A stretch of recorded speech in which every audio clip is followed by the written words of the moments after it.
ओम। गत कथा के अंदर हम श्रवण कर रहे थे राजा अरिष्टनेमि को लेकर देवदूत भगवान वाल्मीकि जी के आश्रम पर पहुंचे। मुनि ने राजा की जिज्ञासा का, उनके अधिकार का ठीक से विश्लेषण किया, ठीक से परीक्षण किया। तदंतर भगवान वाल्मीकि ने भगवान राम की कथा कहनी प्रारंभ की। सर्वप्रथम भगवान के शाप के विषय में मुनि ने कहा, तो राजा ने पूछा कि हे भगवान, श्री राम तो साक्षात नारायण हैं, उन्हें किस निमित्त से शाप मिला और किन्होंने शाप दिया? तो सनत कुमार जी के शाप के विषय में और महर्षि भृगु की पत्नी के वध होने के उपरांत शाप के विषय में महर्षि वाल्मीकि जी ने कहा कि एक बार दैत्य और देवों के बीच में संग्राम हुआ। दैत्य हार गए और अपने प्राण बचाने के लिए महर्षि भृगु की पत्नी की शरण में गए और जाकर उन्होंने प्रार्थना की, हे माता हमारी रक्षा कीजिए। तब ऋषि पत्नी ने कहा कि मेरे आश्रम में आप छिप जाइए और मेरे रहते देवता आपका कुछ नहीं बिगाड़ पाएंगे। अपने मंत्र बल से, तप बल से माता ने असुरों की रक्षा की। देवताओं ने प्रार्थना की, माँ ये आताताई हैं, ये सब संसार पूरे ब्रह्मांड को दुख देने वाले हैं, आप इनको रक्षा प्रदान न करें, ये आपसे सुरक्षित होकर पुनः सब संसार को त्रास देंगे। परंतु माता ने सुनी नहीं। तब देवताओं ने भगवान नारायण को प्रार्थना की और भगवान नारायण ने सुदर्शन चक्र से ऋषि पत्नी का वध कर दिया। महर्षि भृगु इस बात से क्रोधित हो गए और उन्होंने भी नारायण को शाप दे दिया कि हे जनार्दन, जैसे मुझे पत्नी का वियोग हो रहा है, संताप हो रहा है, ऐसे ही आपको भी पत्नी के वियोग में संताप सहन करना पड़ेगा। सनत कुमार जी के शाप से और महर्षि भृगु के शाप से भगवान नारायण को राम रूप में अवतीर्ण होना पड़ा। वो सब कथा कही। राजा ने राम जी के विषय में पूछा कि किस कुल में आए, मुक्त थे कि बद्ध थे। ये बातें बताकर महर्षि कहने लगे कि हे राजन, इस कथा को प्रारंभ करने के पहले मैं तुम्हें इस कथा के श्रवण के अधिकारी के विषय में बताता हूं कि कौन इस कथा के श्रवण का अधिकारी है।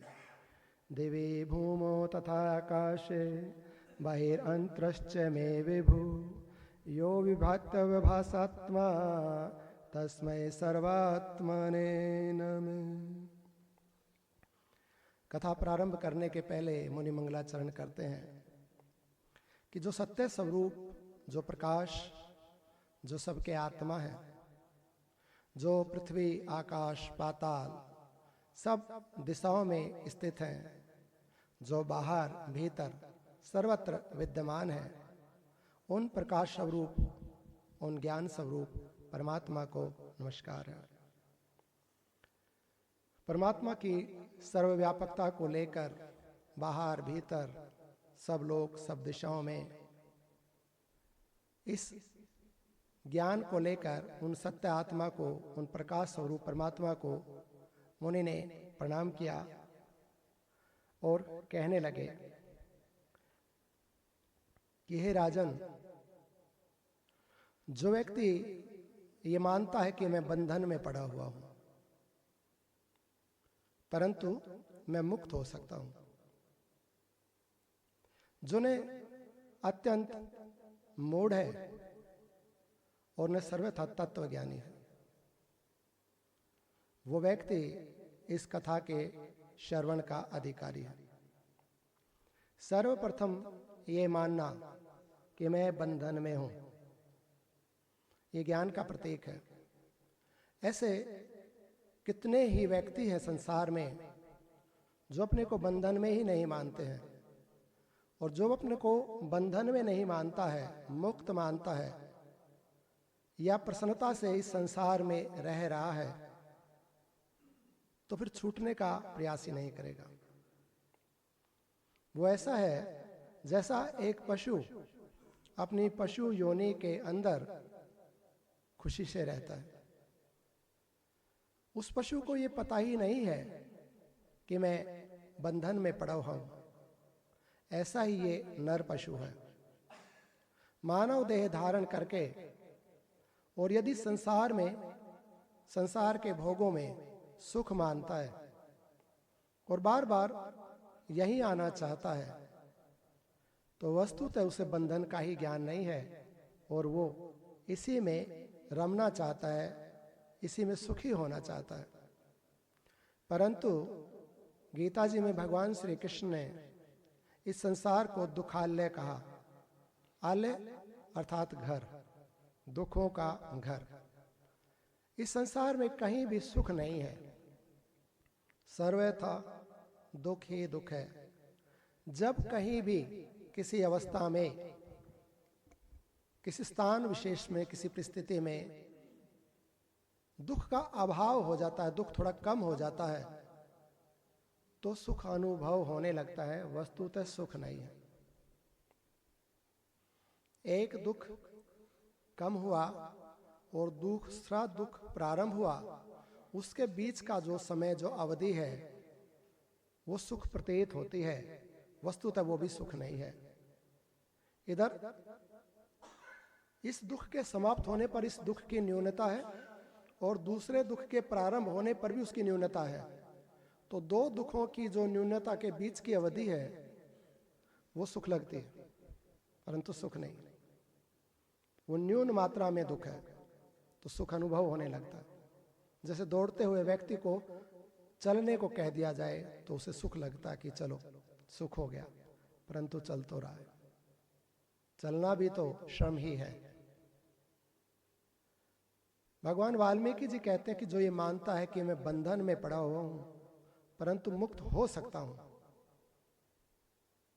और जो ना अत्यंत मूढ़ है और ना ही तत्वज्ञानी है, अर्थात जिसको इतना ज्ञान है कि ये संसार, इसके सुख, मेरा ये देह कुछ भी शाश्वत नहीं है और कुछ भी सुख देने वाला नहीं है और कुछ भी मुक्त नहीं है, सब बंधन में है। किसके बंधन में है? सब काल के बंधन में। ये पूरा ब्रह्मांड और इस ब्रह्मांड की जितनी भी संपत्ति है, चाहे वो त्रिलोकी की क्यों ना हो, इन सब का स्वामी काल है। काल का शासन इनके ऊपर चलता है। काल इनको पैदा करता है, काल में रहते हैं, काल ही ग्रस लेता है। तो मालिक काल है, परंतु एक तत्व है जो काल के परे है। उसी तत्व को आत्मा कहते हैं, उसी को ब्रह्म कहते हैं, उसी को परमात्मा, भगवान कहते हैं। ये आत्म तत्व काल से परे होने पर इसका नाम है अकाल। इसलिए कहते हैं अकाल पुरुष। पुरुष आत्मा को कहते हैं और पुरुष अर्थात आत्मा काल के परे है, इसलिए पुरुष अकाल है। काल की सत्ता पुरुष के ऊपर नहीं होती, आत्मा के ऊपर नहीं होती है। बाकी जितनी भी संसार की चीजें हैं वो सब की सब काल के अंतर्गत है, उनका स्वामी काल है और काल के अंतर्गत होने से वो बंधन में है। और जब ये आत्मा जीव भाव को स्वीकार कर लेता है, अर्थात तो देह को स्वीकार कर लेता है, देह के साथ जब तदात्म्य करके देह को अपना रूप मान लेता है, तो ये भी काल के अंतर्गत बंधन में पड़ जाता है। और इसका बंधन क्या है कि ये बार बार जन्मता है, मरता है। इस त्रिलोकी से तीन शरीरों से बाहर नहीं निकल पाता। तीन लोक हैं, ये तीन लोक तीन शरीर हैं, स्थूल, सूक्ष्म और कारण। ये 3 शरीर हैं, ये 3 शरीर ही 3 लोक हैं। अभी हम स्थूल शरीर में मृत्यु लोक में, जब सूक्ष्म शरीर में सोपन लोक अर्थात स्वर्गलोक कहिए, और जब सुषुप्ति में अर्थात आनंद लोक ब्रह्मलोक कहिए। इन 3 लोक और 3 शरीरों में जीव आता जाता रहता है और इसी के बंधन में पड़ा रहता है। इस तीनों शरीरों का ये भेदन नहीं कर पाता, और जब तक इनसे बंधा हुआ है तब तक मुक्त नहीं है। यदि इन तीनों शरीरों को या इन तीनों लोकों को लांघ जाएगा तो उस अकाल रूप को, अकाल लोक को, उस दिव्य लोक को प्राप्त हो जाएगा, तो काल के बंधन से छूट जाएगा। वस्तुतः काल के अंतर्गत नहीं है, काल का स्वामी ही है, काल के ऊपर है, परंतु इच्छा करके तृष्णा में, भोगों में फंसकर शरीर से संबंध करके बंध गया है। और इसी बंधन को जिसने जान लिया है वही इससे छूटने का प्रयास करता है। जो बंधन का अनुभव करता है तो वो दुख का अनुभव करता है, और जो दुख का अनुभव करता है वो छूटने का प्रयास करता है। जिसने बंधन को जान लिया उसने दुख को जान लिया, और वही गुरु की शरण होता है। वो सत्संग करता है, वो स्वाध्याय करता है, वो प्रयास करता है कि कौन सी विधि है, कौन सा तरीका है, क्या उपाय है जिससे मैं इन 3 देह से, इन 3 लोकों से पार हो जाऊं। जो मेरे अंतर्गत था, जो काल, उसका मैं दास हो गया, उसके बंधन में मैं आ गया। कैसे पुनः स्वामित्व को मैं प्राप्त कर लूं, अपने स्वरूप को पुनः प्राप्त कर लूं। जब ये जान लेगा तो फिर छूटने का प्रयास करेगा।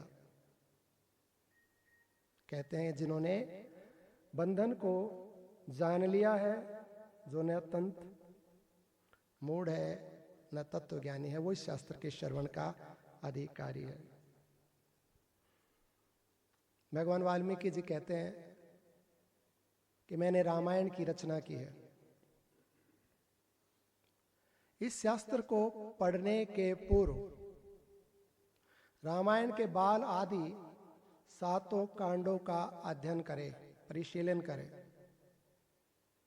और इन रामायण के 7 कांडों को सुनने के पश्चात फिर इस ग्रंथ को सुने, फिर इसका अनुशीलन करें। पहले नहीं करें, ऐसा कहा है। अब हम राम जी को देखें। राम जी ने तो ये ग्रंथ पहले सुना और बाद में जीवन जिया, परंतु यहां मुनि कहते हैं कि पहले राम जी की कथा सुनिए, पहले उनका चरित्र श्रवण कीजिए। राम कथा, रामायण के 7 कांड पूरी विधान से सुनिए, और वो सुन ले तब इस ज्ञान को सुने। तो ऐसा क्यों कहा?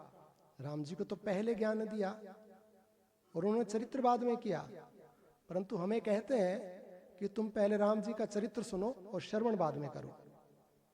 यहां पर यह भेद किया गया। तो इसका क्या कारण है?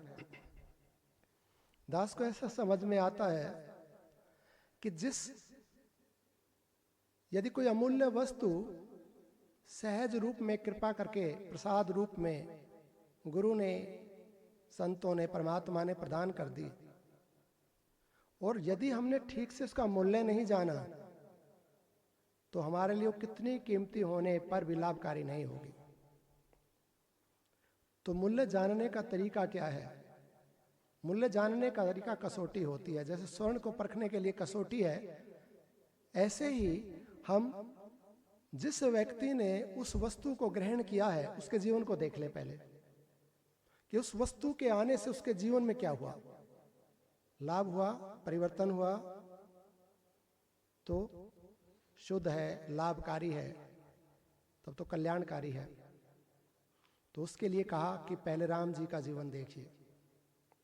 राम जी ने ये ज्ञान सुना है, राम जी ने प्रथम ये ज्ञान ग्रहण किया और ज्ञान ग्रहण करके फिर जीवन जिया, तो कैसे भाई रहे, कैसे बेटा रहे, कैसे पुत्र रहे, सुख में दुख में वो कैसे रहे, अपने परायों के लिए वो कैसे रहे, उनका पूरा जीवन कैसा रहा वो देखिए।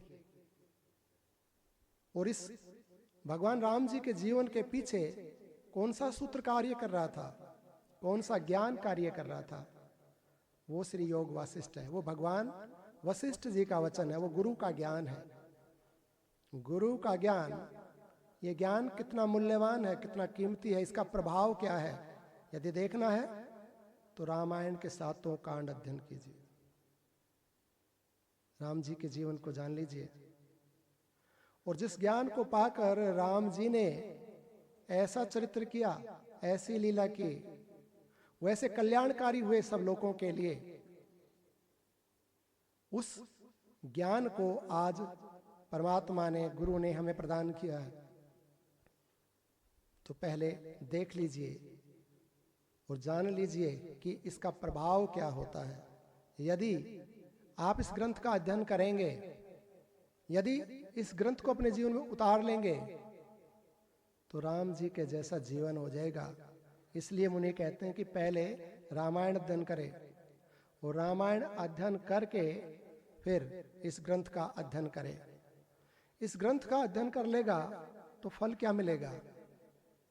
तो फल के विषय में लिखा, मुनि कहते हैं कि जो इस ग्रंथ को सुन लेगा, सियावर रामचंद्र पवन सुत श्री,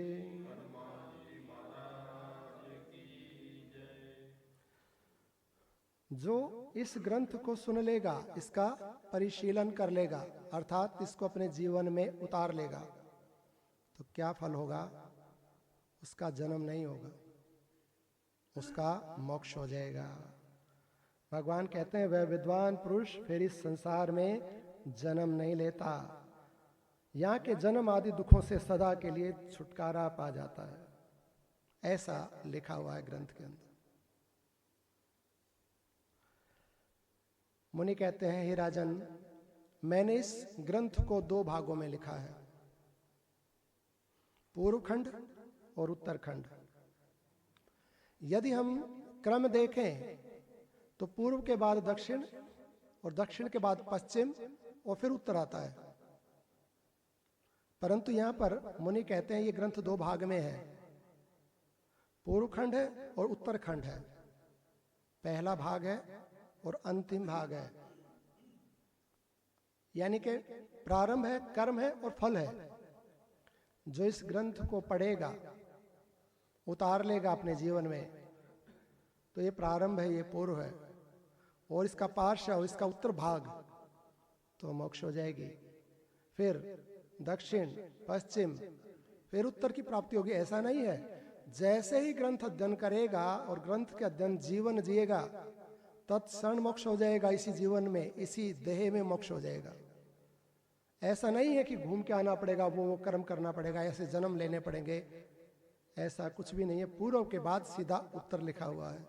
पूर्व और उत्तर 2 खंड हैं इस ग्रंथ के। कहते हैं मैंने इस ग्रंथ को 2 खंडों के अंदर बनाया है, और इस ग्रंथ के अंदर रोगों का निवारण करने के लिए औषधि रखी गई है। कौन से रोग हैं? राग और द्वेष, ये 2 रोग हैं। इन रोगों की औषधि कौन सी है? रसायन है। कौन सा? राम कथा रूपी रसायन। 2 रोगों की दवा के लिए राम कथा रूपी रसायन इस ग्रंथ के रूप में डाल दिया गया है। राग और द्वेष में क्या प्रभाव होता है जीवन के अंदर? संत कहते हैं कि जिस वस्तु के प्रति हमारा द्वेष होता है, वो कितनी गुणयुक्त हो, कितनी अच्छी हो, परंतु हम उसे स्वीकार नहीं करते। और जिस वस्तु में या जिस व्यक्ति में हमारा राग होता है, कितने ही अवगुण उसमें क्यों ना भरे हों, उसे हम छोड़ते नहीं हैं। कितना प्रभाव है राग और द्वेष का, देखिए। गुणयुक्त होने पर भी द्वेष के कारण धारण नहीं करते हैं, उसका सम्मान नहीं करते हैं, उससे अलग रहते हैं। जैसे कोई संत महात्मा है, भगवान की कथा है, द्वेषी व्यक्ति कितना भी लाभ होने पर उस सत्संग को, संत को स्वीकार नहीं करता है, द्वेष रखता है। और घर का कोई व्यक्ति, कोई वस्तु, खाने पीने का कोई पदार्थ, कितने ही उसमें दोष क्यों ना हो, परंतु राग के कारण छोड़ता नहीं है उसको। ये राग और द्वेष बहुत खतरनाक दो मानसिक रोग हैं, और इस मानसिक रोग को दूर करने के लिए भगवान वाल्मीकि कहते हैं, हे राजन, मैं तुम्हें राम कथा रूपी रसायन पिलाऊंगा, और इस रसायन को पीने से राग और द्वेष निकल जाएगा जीवन से। और जब राग द्वेष निकलेगा तो तुम निर्मल चित्त हो जाओगे, शुद्ध हो जाओगे। राम रसायन तुम्हारे पासा। हनुमान जी महाराज के पास एक दवा रहती है, राम रसायन, औषधि होती है, और औषधि का यदि अर्क निकाल दिया जाए, उसका एक्सट्रैक्ट निकाल दिया जाए, तो उसको रसायन बोलते हैं। औषधि से भी, जैसे एक जड़ी बूटी से एक औषधि बनाई, और उससे भी अधिक प्रभावशाली रसायन होता है जड़ी का। जैसे गुलाब है, गुलाब को निचोड़ के जो उसका अर्क निकाल दिया जाता है, वो रसायन होता है। 1000 किलो गुलाब में कुछ ग्राम रसायन निकलेगा। बहुत सारी औषधि में से कुछ ग्राम रसायन निकलेगा। जैसे हम गोमूत्र को अग्नि पर तपाते हैं तो वाष्प के रूप में फिर जब उस गोमूत्र को लेते हैं तो अर्क बनता है, यह रसायन है। और रसायन का गुण बहुत अधिक होता है, मात्रा कम होती है, गुण अधिक होता है। मुनि कहते हैं कि राम कथा रूपी रसायन, राम कथा रूपी उपाय, इन मानसिक रोगों को दूर करने के लिए मैं तुम्हें पिलाऊंगा। कहते हैं, राजन, आप ये कथा जो सुन रहे हैं, क्रम से तो आप सबने सुना है शायद। सर्वप्रथम ऋषि अगस्त्य के शिष्य सुतीक्ष्ण जी महाराज अगस्त्य जी के पास आए। उन्होंने प्रश्न किया कि मोक्ष का साधन मैं सुनना चाहता हूं। तो उन्होंने ब्राह्मण अग्निवेश और उनके पुत्र कारुण्य का दृष्टांत दिया। तो कथा कहां से प्रारंभ हुई? सुतीक्ष्ण मुनि से। भगवान अगस्त्य से पूछते हैं प्रश्न। मुनि अगस्त्य कारुण्य और अग्निवेश ब्राह्मण का कथा कहते हैं। तो पहली कथा प्रारंभ हो गई। पहले हैं अगस्त्य मुनि और दूसरे हैं अग्निवेश ब्राह्मण। अग्निवेश ब्राह्मण ने अपने पुत्र कारुण्य को जब मोह में देखा तो उन्होंने देवी सुरुचि की कथा सुनाई, देवलोक की अप्सरा की। तो आप एक और द्वार, एक और अंतरपट में चले गए हैं और देवी सुरुचि को कथा सुना रहे हैं देवदूत कि मुझे इंद्र ने भेजा राजा अरिष्टनेमि को लेकर। और राजा अरिष्टनेमि ने भगवान वाल्मीकि जी से प्रश्न किया तो भगवान वाल्मीकि अब भगवान राम जी की कथा सुना रहे हैं। तो आप कितने द्वार के अंदर चले गए हैं? गर्भगृह में चले गए हैं, अंतर में चले गए हैं। जैसे सुदामा जी को भगवान श्री कृष्ण अपने अंतपुर में ही ले गए, अपने शयन पर बैठा दिया। ये बिल्कुल अंतर में कथा चली गई है और आप अंतर की कथा आप सुन रहे हैं। भगवान वाल्मीकि जी कहते हैं, हे राजन, सर्वप्रथम मैंने रामायण की रचना की और अपने बुद्धिमान शिष्य भरद्वाज को रामायण का पारायण कराया। जैसे मणि की इच्छा रखने वाले को समुद्र मणि प्रदान कर देता है, ऐसे ही मैंने भी एकाग्रचित्त होकर रामायण का संपूर्ण ज्ञान अपने शिष्य भरद्वाज को प्रदान किया। यहाँ पर ऐसा लिखा हुआ है कि मैंने एकाग्र चित्त होकर अपने शिष्य भरद्वाज को रामायण रूपी मणि प्रदान की, ऐसा लिखा हुआ है। अब हो सकता दोष हो जाए कुछ, पहले मैं क्षमा मांगता हूं भगवान से, परंतु मुझे ऐसा समझ में आया कि मुनि कहते हैं कि मैंने एकाग्र चित्त होकर रामायण की कथा कही, परंतु शायद भरद्वाज जी ने एकाग्र चित्त होकर नहीं सुनी। यदि एकाग्र चित्त होकर सुनी होती तो राम कथा से ही मोक्ष हो जाता।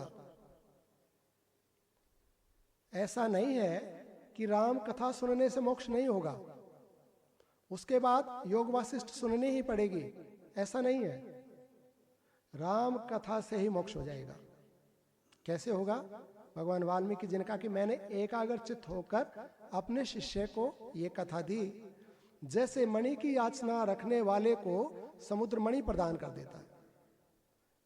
अब एक याचक ऐसा है जो समुद्र से मणि की याचना करता है, और दूसरा याचक ऐसा हो सकता है जो समुद्र की ही याचना करे।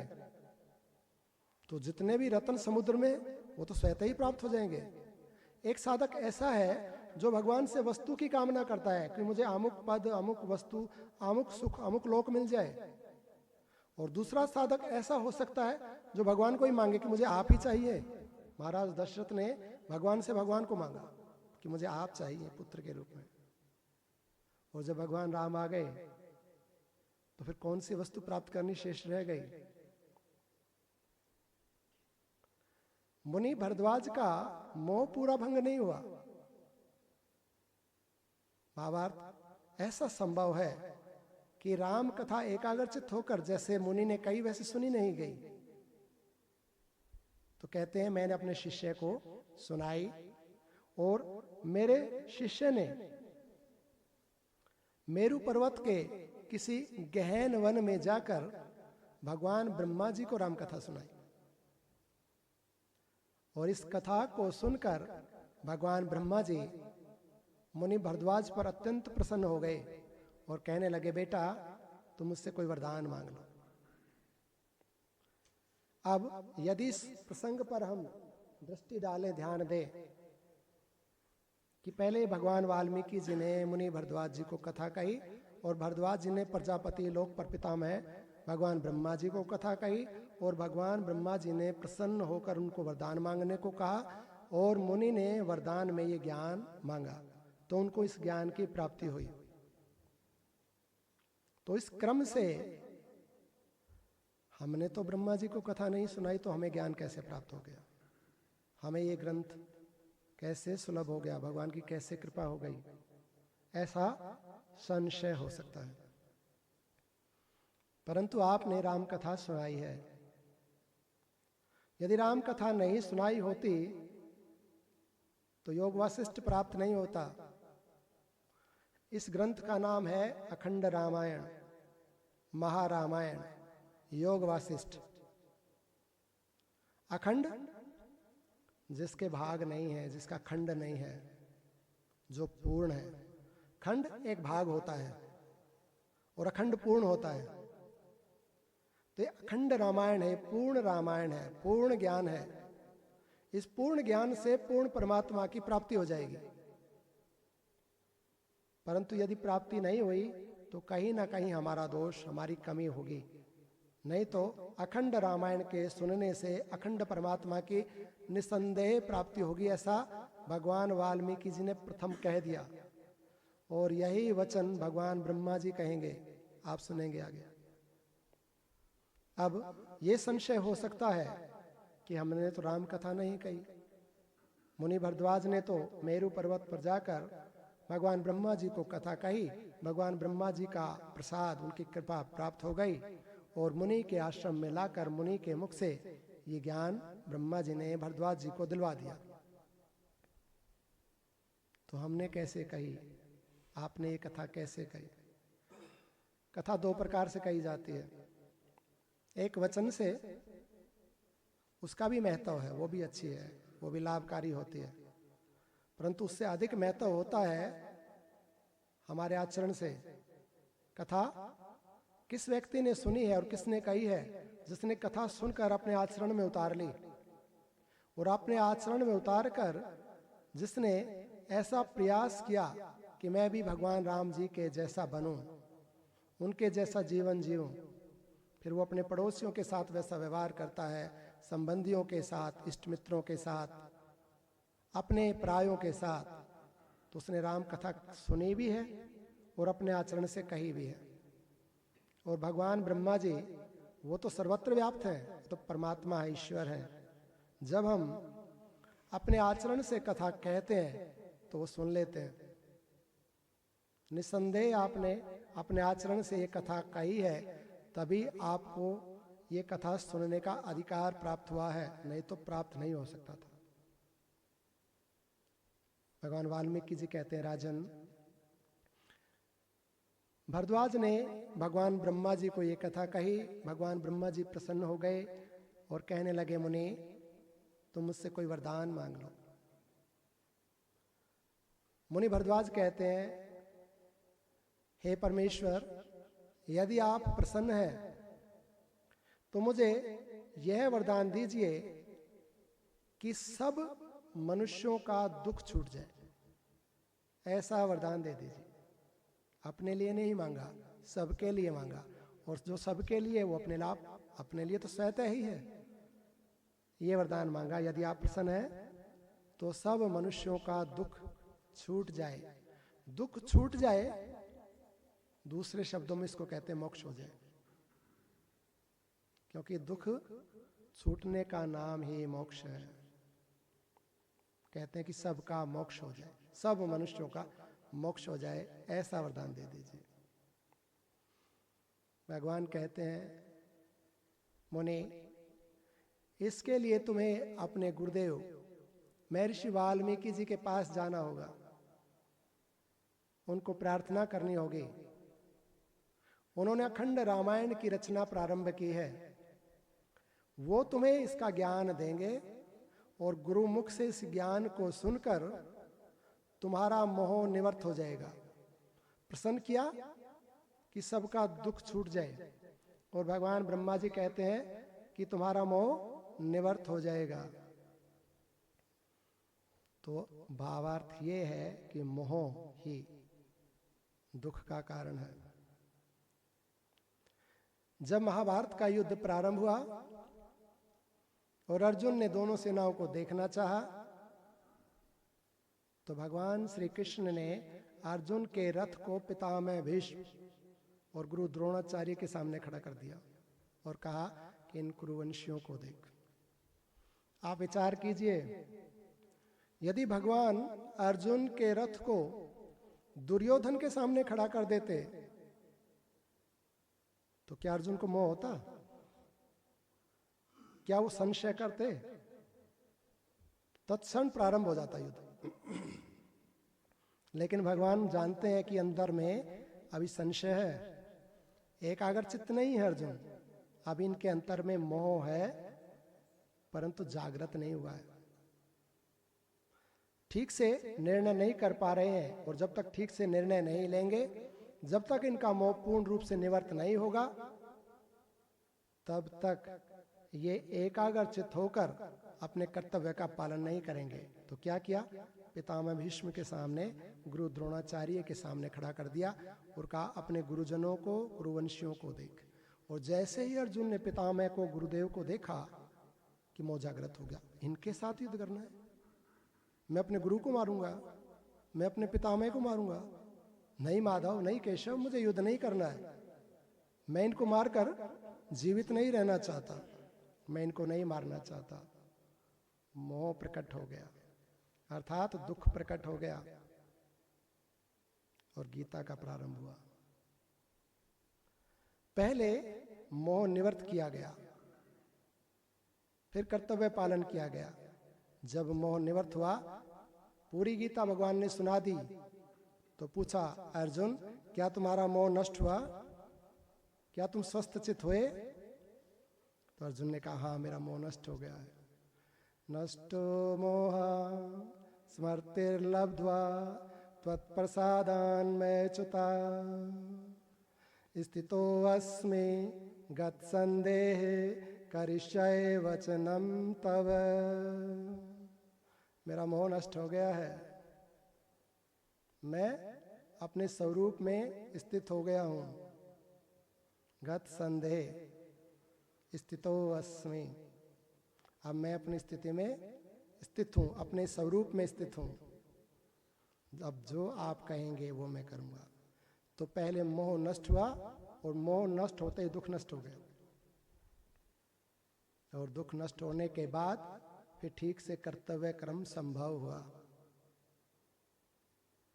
भगवान ब्रह्मा जी कहते हैं, मुनि इस ज्ञान को सुनकर तुम्हारा मोह नष्ट हो जाएगा,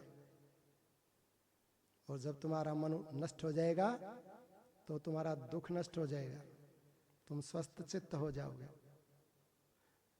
क्या तुम्हारा जो कोई भी इस ग्रंथ को सुन लेगा उन सब का मोह नष्ट हो जाएगा।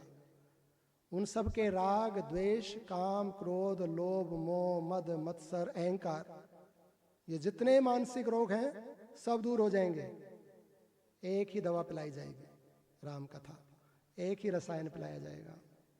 राम कथा रूप उपाय कहे जाएंगे, और इस उपाय से, इस औषधि से, इस रसायन से मानसिक रोग निकल जाएंगे, मोह नष्ट हो जाएगा।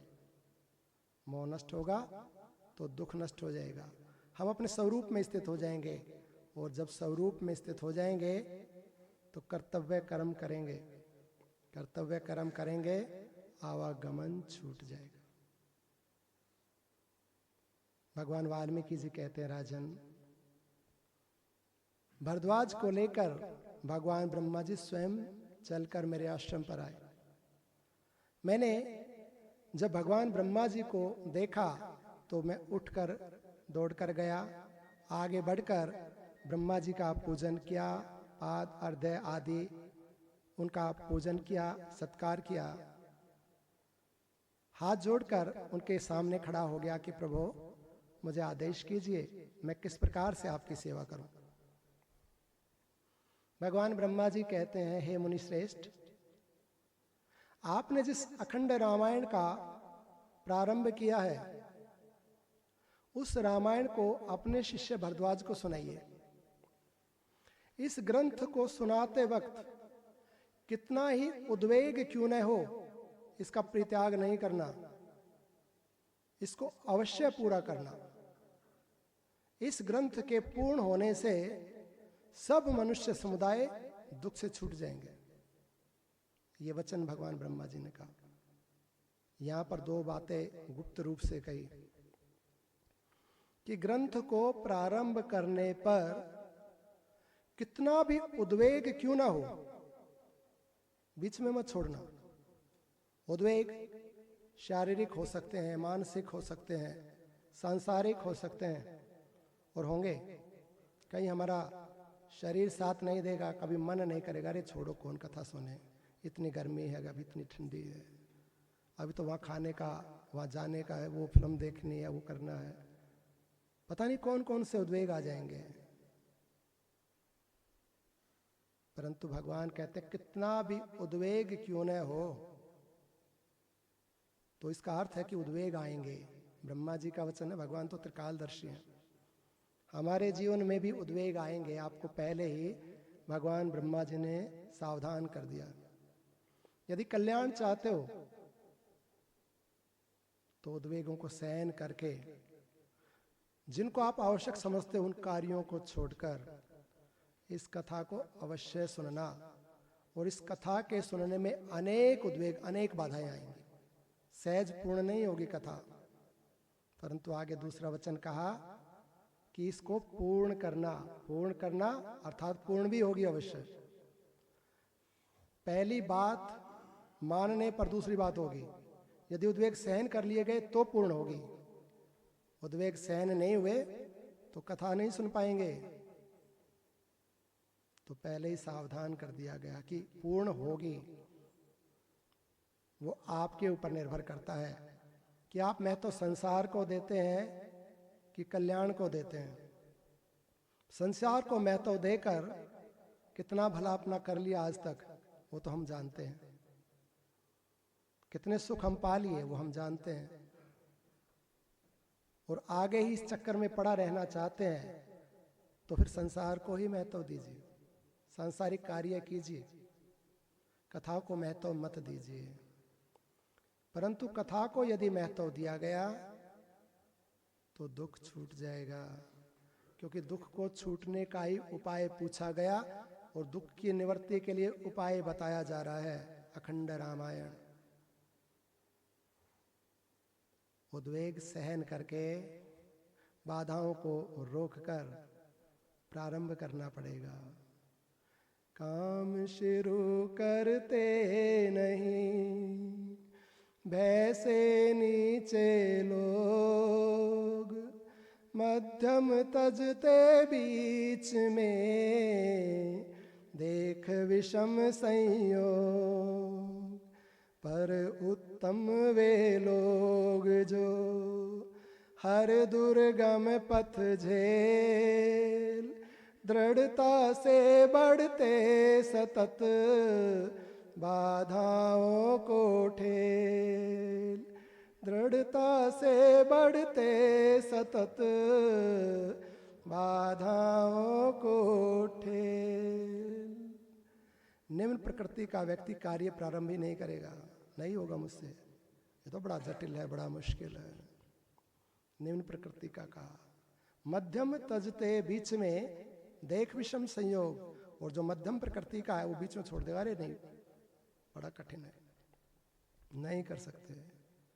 पर उत्तम वे लोग हैं जो हर दुर्गम पथ झेल, सब कठिनाइयों को झेलकर दृढ़ता से बढ़ते सतत बाधाओं को ठेल, बाधाओं को हटाते जाते हैं, आगे बढ़ते हैं तो पाते हैं। ऐसी दृढ़ता चाहिए ये कथा सुनने के लिए, तब मिलेगी। इन बाधाओं को निकालना पड़ेगा, हटाना पड़ेगा। सियावर रामचंद्र भगवान की जय। पवन सुत श्री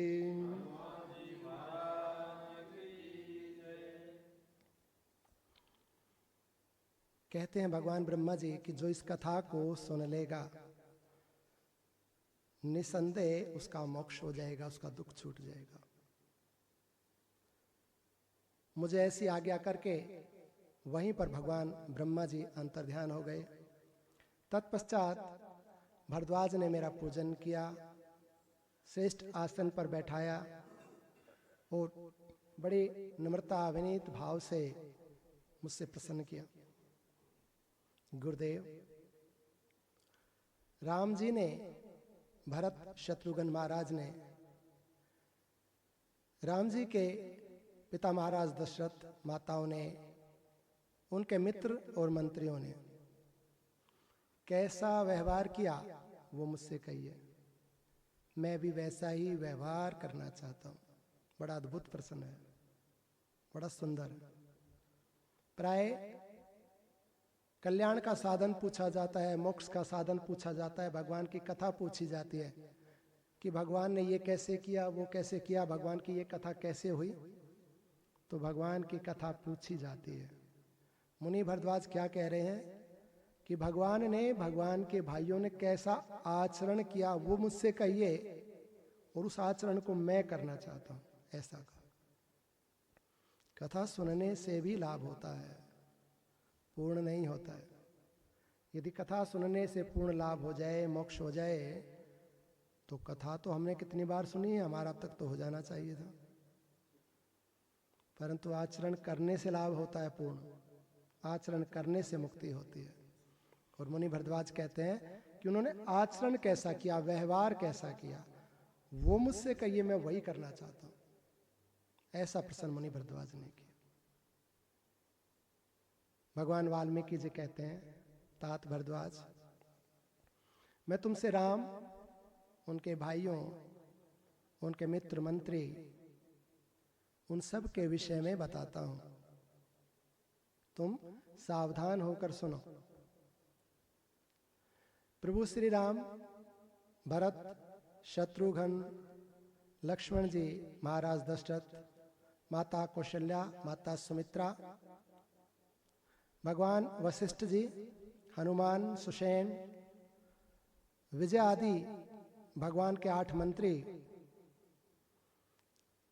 कृतासरादि उनके मित्र, ये सब के सब ज्ञान में पारंगत विद्वान थे।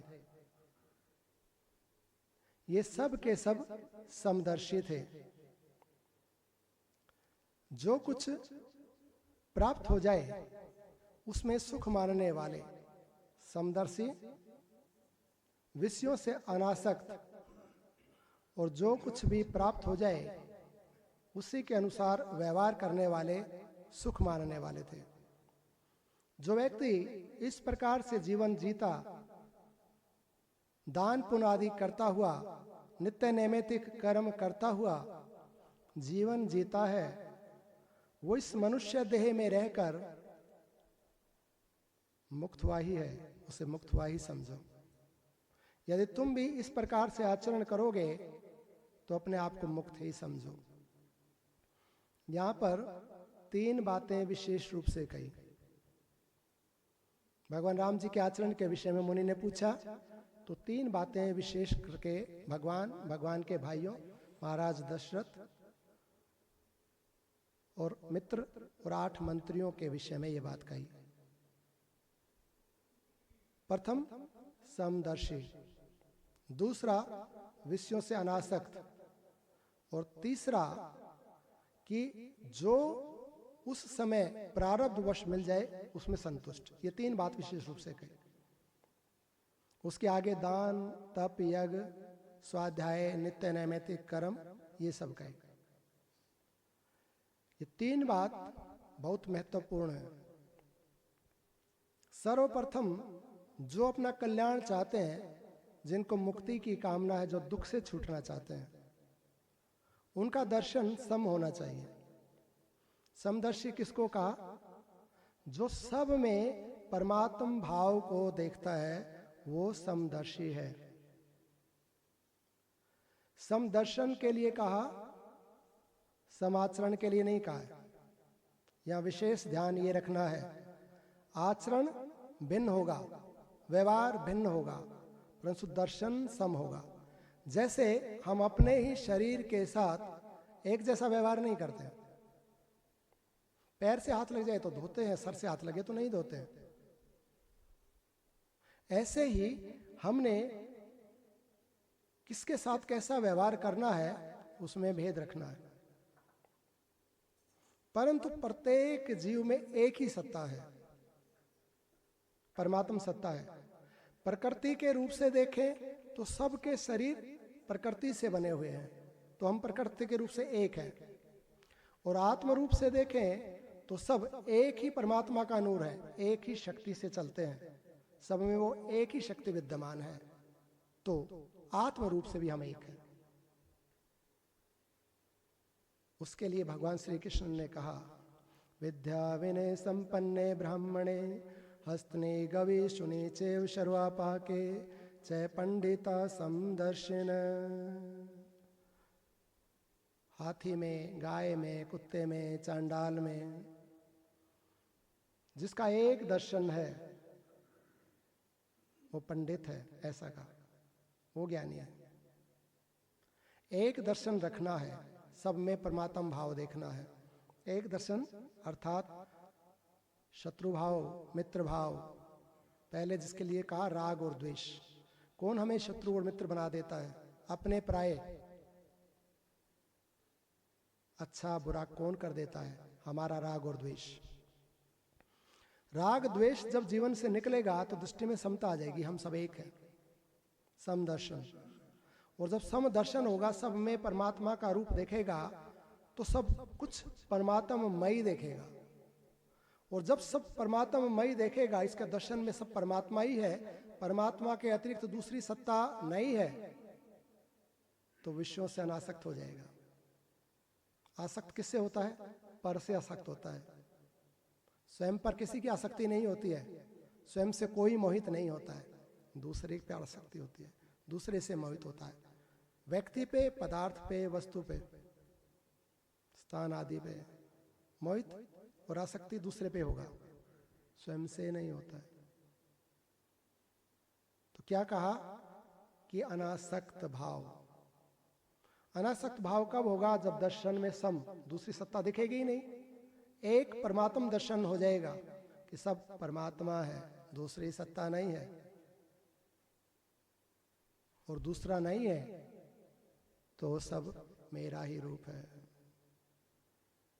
और सब मेरा ही है। तो पकड़ना किसको है, तो छोड़ना किसको है? अनासक्त हो जाएगा। आसक्ति इकट्ठा करना चाहता है, पकड़ना चाहता है, जोड़ना चाहता है, अपने सुख की कामना करता है। अब सब मैं ही हूं, मेरा ही रूप है, सब उस परमात्मा का ही है। जब ये दर्शन होगा तो स्वतः अनासक्त हो जाएगा। और तीसरे चरण में कहा प्रारब्ध अनुसार जो कुछ प्राप्त हो उसे में संतुष्ट रहना। ये राम जी का जीवन था। राम जी के जीवन में समदर्शिता थी। उनके लिए माता कौशल्या और माता कैकेयी समान थी। एक माता महल में रखना चाहती है, एक माता वन में भेजना चाहती है, परंतु राम जी की दृष्टि में कोई भेद नहीं है। दोनों माताएं समान हैं, दोनों कल्याणकारी दिखती हैं, दोनों को जननी कहते हैं भगवान राम। एक दर्शन है। विषयों से अत्यंत अनासक्त है, वन में है, किसी भी विषय की कोई कामना नहीं करते, बिल्कुल अनासक्त, कुछ नहीं चाहिए, सब कुछ प्राप्त है। कौन सी निधि है साथ में? अखंड रामायण का ज्ञान है, गुरु का ज्ञान है। और जब गुरु का ज्ञान है तो पूर्णता है, और पूर्णता है तो चाहिए क्या? चाहना तो अभाव में होता है, अभाव है ही नहीं। पूर्ण रामायण, पूर्ण ज्ञान है गुरु का, और जब पूर्ण ज्ञान है तो आवश्यकता नहीं है। अनासक्त भाव है भगवान राम का। जो भी कुछ मिला, चाहे राज्य मिला, चाहे वनवास मिला, प्रारब्ध अनुसार जो कुछ भी मिला, समभाव है उसमें राम जी का। राम जी ने विरोध नहीं किया कि मुझे वनवास नहीं चाहिए, सहर्ष स्वीकार किया। पहले जैसे राज्य को स्वीकार किया वैसे ही वनवास को भी स्वीकार किया। पहले राज्य का प्रारब्ध था, अब वनवास का प्रारब्ध हो गया। कोई भेद नहीं है, सहर्ष स्वीकार कर रहे हैं। उनमें अपने पराये का कोई भेद नहीं है, समदर्शन है। रावण मर गया तो लक्ष्मण को कहते हैं कि जाकर, जब रावण ने देह नहीं छोड़ी है तो कहते जाकर ज्ञान लो, वो ब्राह्मण है, वो तुम्हें ज्ञान देंगे। और जब लक्ष्मण महाराज ने ज्ञान लिया, उसके बाद उनके देह से शत्रु मानकर कोई विरोध नहीं किया, उनको ब्राह्मण मानते हैं। और बाद में प्रायश्चित भी किया ब्रह्महत्या का। माता सीता जी जब वन को जाती हैं तब भी सम है, महल में रहते हैं तब भी सम है। अब राम जी ने वन की आज्ञा कर दी तो दोबारा वन में गई तब भी सम है। वो महल में रहते हैं तो भी सम है, और मुनि वाल्मीकि के आश्रम में रहते हैं तो भी सम है। प्रारब्ध अनुसार जो कुछ मिला उसी को स्वीकार किया, सहर्ष स्वीकार किया। तीन बातें मुख्य रूप से मुनि ने कही। पहली समदर्शी, जब समदर्शन होगा तो अनायास ही विषयों से अनासक्ति हो जाएगी, और जब विषयों से अनासक्ति हो जाएगी, विषयों का जीवन में महत्व ही नहीं रहेगा, तो फिर जो कुछ भी प्राप्त होगा वो सब अच्छा है। प्रारब्ध अनुसार अब दुख प्राप्त हो जाए तो ठीक है, सुख प्राप्त हो जाए तो ठीक है, महल मिला तो ठीक है, और वनवास है तो ठीक है, कोई अंतर नहीं है। समदर्शन का फल है अनासक्त, और अनासक्त का फल है प्रारब्ध अनुसार प्राप्त वस्तु में समचित। कहते हैं उसके बाद फिर अनासक्त होकर, सम होकर, प्रारब्ध अनुसार प्राप्त परिस्थिति में शांत होकर कर्तव्य कर्म करने हैं। फिर यज्ञ, तप, दान, जो कुछ भी हमारे कर्तव्य जिसके निमित्त हमें देह मिली, ये मनुष्य शरीर मिला, सब वो कार्य करने हैं। हे तात भरद्वाज, यदि इस प्रकार से जीवन जिया तो इस देह के रहते भी तुम मुक्त हो। कहते हैं कि उदार एवं सत्व गुण संपन्न पुरुष अपार समुद्र में गिरने पर भी उपयुक्त साधन को यदि अपना ले तो उसे शोक प्राप्त नहीं होता, वो दुख से छूटा हुआ है। दो शब्द कहे, उदार और सत्व गुण संपन्न। जो व्यक्ति उदार है, उदार कहते हैं जिसका हृदय बड़ा हो, जिसमें सब समा सके, जो सबको प्रेम दे सके, वो उदार है। अपने को, पराये को, शत्रु को, मित्र को, सबके लिए जिसके हृदय में स्थान है वो उदार है। तो पहली भूमिका क्या है?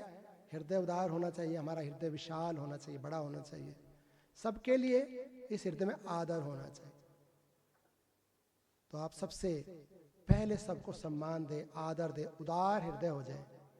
और दूसरा सत्व गुण संपन्न, तो सत्व गुण को फिर आप महत्व दें, सत्व गुण में स्थित रहकर जो भी सत्वगुणी पदार्थ है वो ही पाएं, सत्वगुणी वाणी बोलें, सत्वगुणी कर्म करें, तो सत्वगुण को महत्व दें। उदार होने के बाद, सत्वगुणी होने के बाद क्या प्राप्त होगा? समदर्शन प्राप्त होगा। उसके बाद विश्व से अनासक्ति हो जाएगी। फिर हमारे जीवन में सुख आए, दुख आए, प्रारब्ध अनुसार जो कुछ मिले कोई प्रभाव नहीं पड़ेगा। और फिर सब कर्तव्य कर्म सहज रूप में निर्वय होने लगेंगे। और इस रीति से जो व्यक्ति जीवन जीता है वो देह के रहते रहते मुक्त है, उसका मोक्ष हो गया अभी, जो ऐसा व्यक्ति है। सियावर रामचंद्र भगवान, पवन सुत श्री।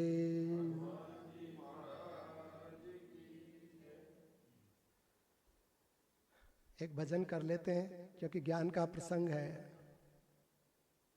निद्रा देवी प्रवेश करने लगी, फिर थोड़ी कथा करेंगे। हे प्रभु मुझे बता दो, चरणों में कैसे आऊं।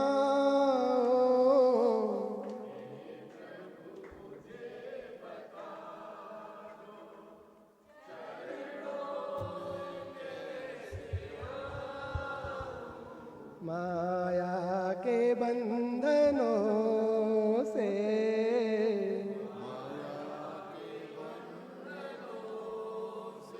अब मुक्ति कैसे पाऊं।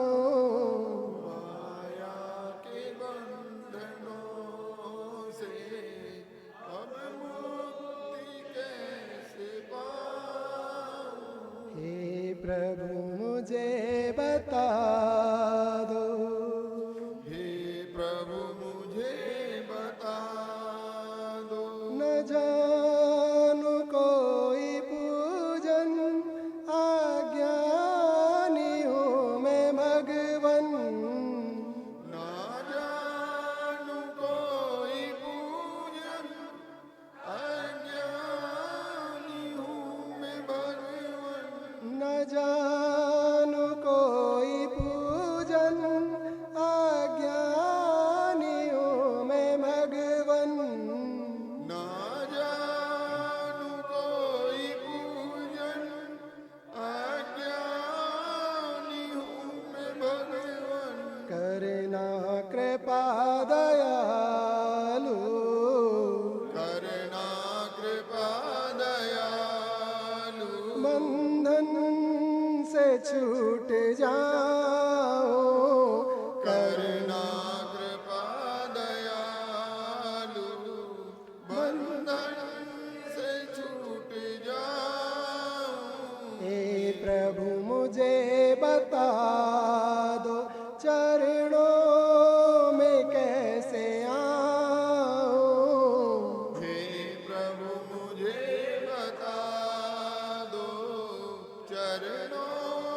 प्रभु मुझे बता दो, हे प्रभु मुझे बता दो।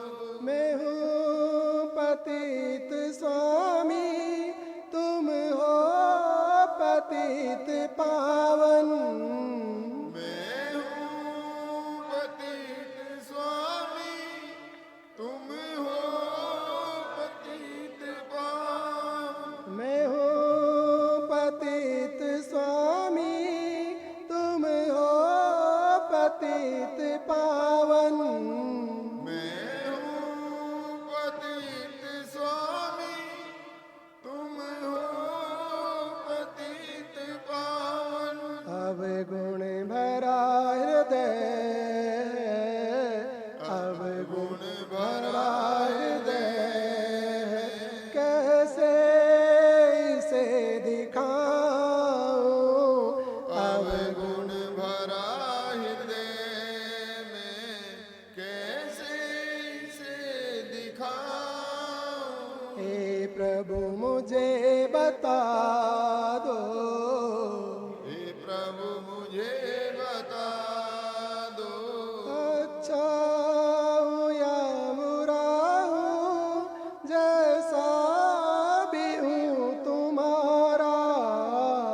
अच्छा हूँ या बुरा हूँ, जैसा भी हूँ तुम्हारा।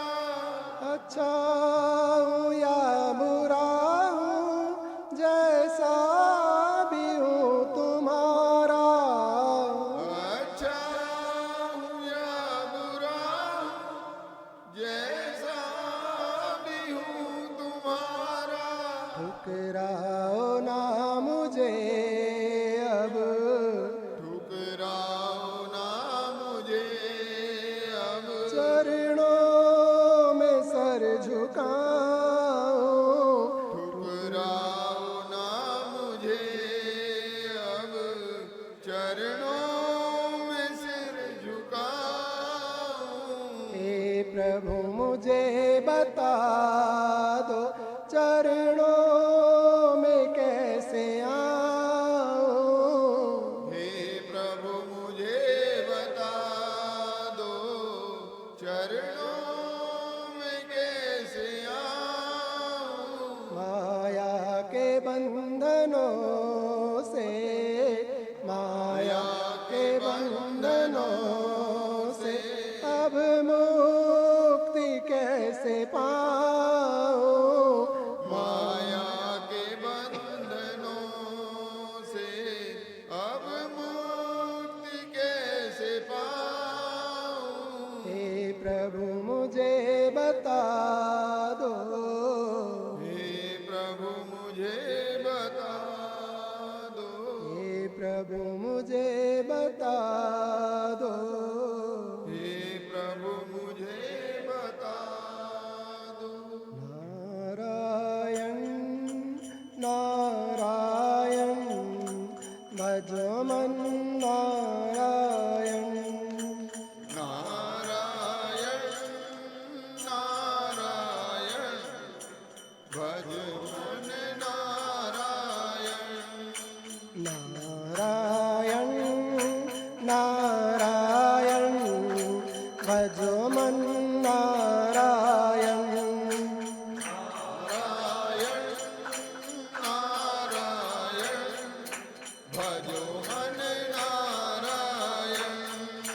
श्री हरि माधव नारायण भजो मन नारायण। श्री हरि माधव नारायण भजो मन नारायण। श्री हरि माधव नारायण भजो मन नारायण। श्री हरि माधव नारायण भजो मन नारायण। श्री हरि श्याम मोहन श्याम मुरली मोहन श्याम। मोहन श्याम मुरली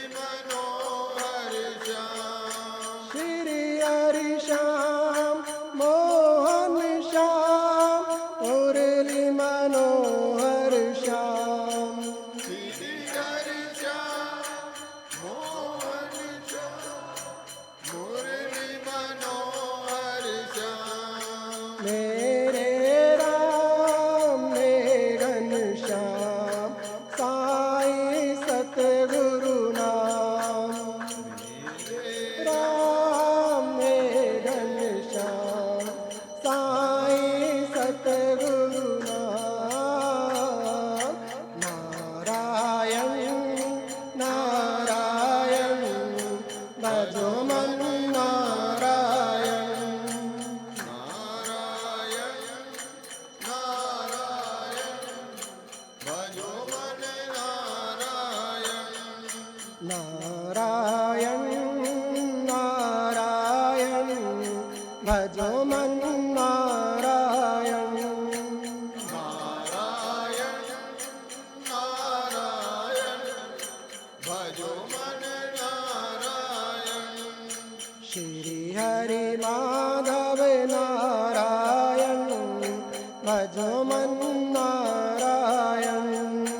श्री हरि माधव नारायण भजो मन नारायण।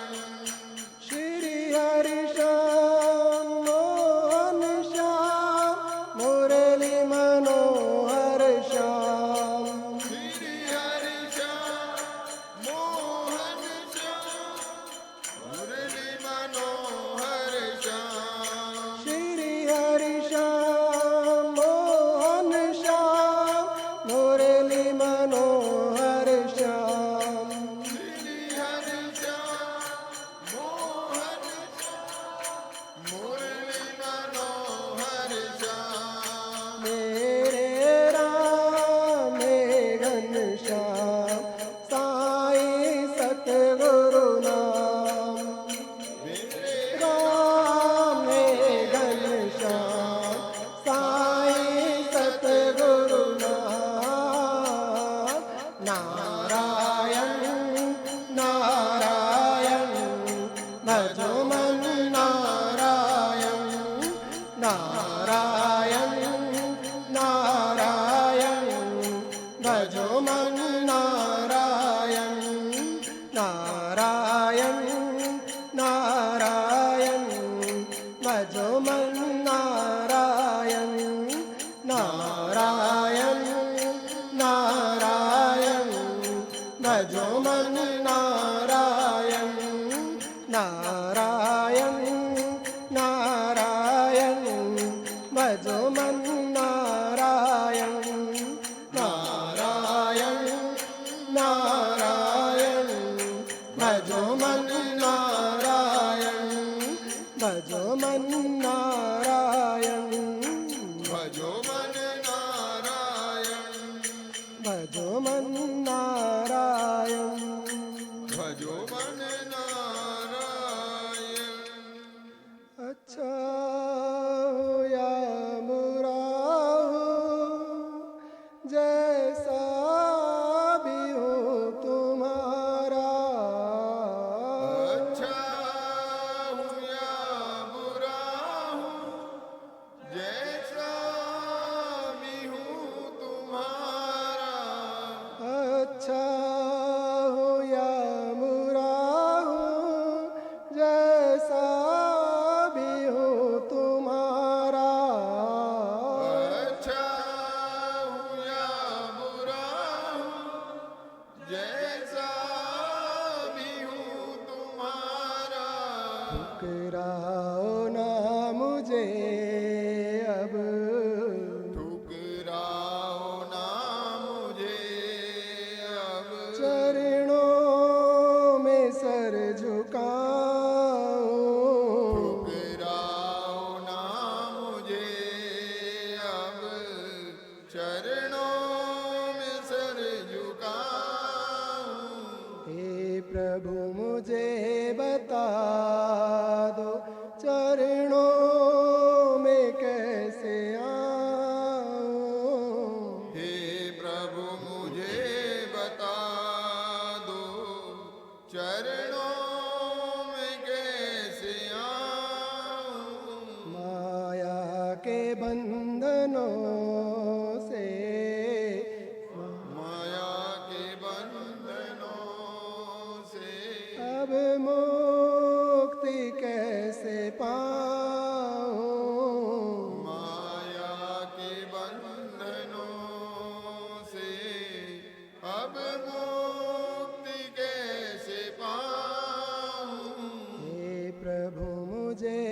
बता दो।